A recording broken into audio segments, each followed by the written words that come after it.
Hello, hello. Hey, say it's a merry way day. I flipped away. All of you have been asking questions of how you can build your branding, what are copyrights, and how you can be more efficient in what you're doing in your social media. So we have our special guest, and this is Jason Brooks, and he happens to be a lawyer.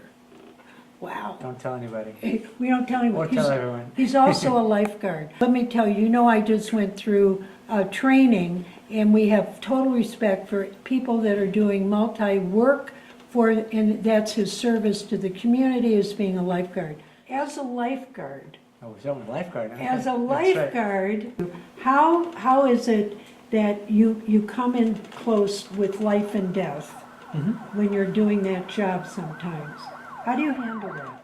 I mean, I've been doing it for 19 years now.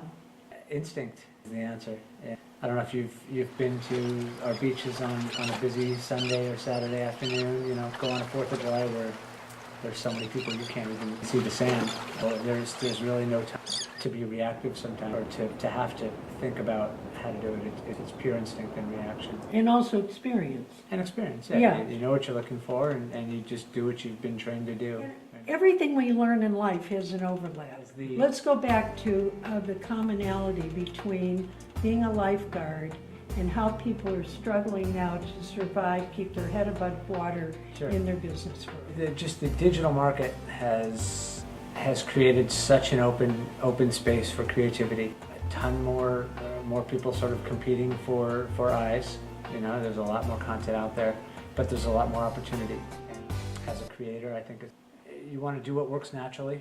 The word organic, I think, is a common word that sort of flows through the creative space now. There's advertisers want their messages and their endorsements to be organic, and seem like the creator is not pushing this ad on the viewer.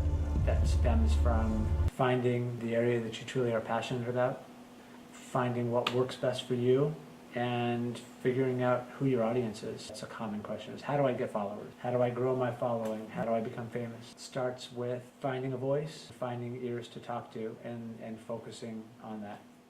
Fame is, I've had my 15 minutes. That's so fleeting.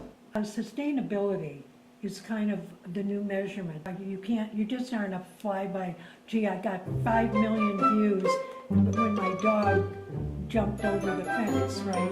Okay, that has nothing to do with my credibility and longevity. When you talk about finding your audience, I have to find myself first. Sure. I have to know who I am and who would be attracted to what I have to offer. Demographics, age, interests. If I'm a lifeguard and I start doing videos, lifeguard who scuba dives, you have almost a built-in audience for someone interested in that. Comparing it to a product.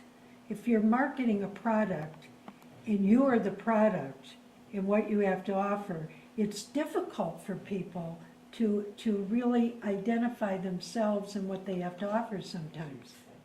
You've got to find yourself first. I think that goes with anything in life, really. If you don't know what you're passionate about, and you don't know who you're speaking to, I think there's bigger problems than I want to become famous and find some followers. That might be a sign to me to take a step back and figure out what it is I'm passionate about and who I want to speak to about. Then the next step is to engage your audience, whatever level that is. If you have 3 followers, engage the hell out of those 3 followers. If you have 100,000 followers, it's consistency and engagement. And those are, I think, always the 2 buzzwords you want to use when creating content. And the more that your audience, as long as they know that they're being heard, they're going to keep coming back to you, and more likely than not, they're going to recommend their friends to you. Maintain interest and likability. The measurements change, the algorithms change, it's overwhelming, really. And this becomes your sole business. It's a very different thing than sometimes following an altruistic passion that's a sideline. I encourage both. Yeah, of course. I think that if you're finding something you love and it's not monetized, that can be totally valuable in embellishing your own confidence, your skill base, and how things overlap from one thing to the next. There's no formula anymore.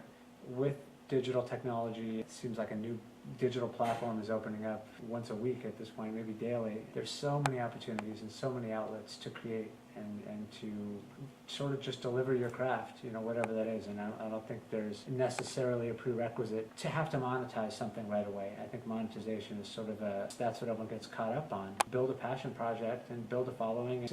Success follows passion, right? And I think that's the same with content creation in the digital space or in anything. And have fun. Have fun. I think a good example is the grumpy cat.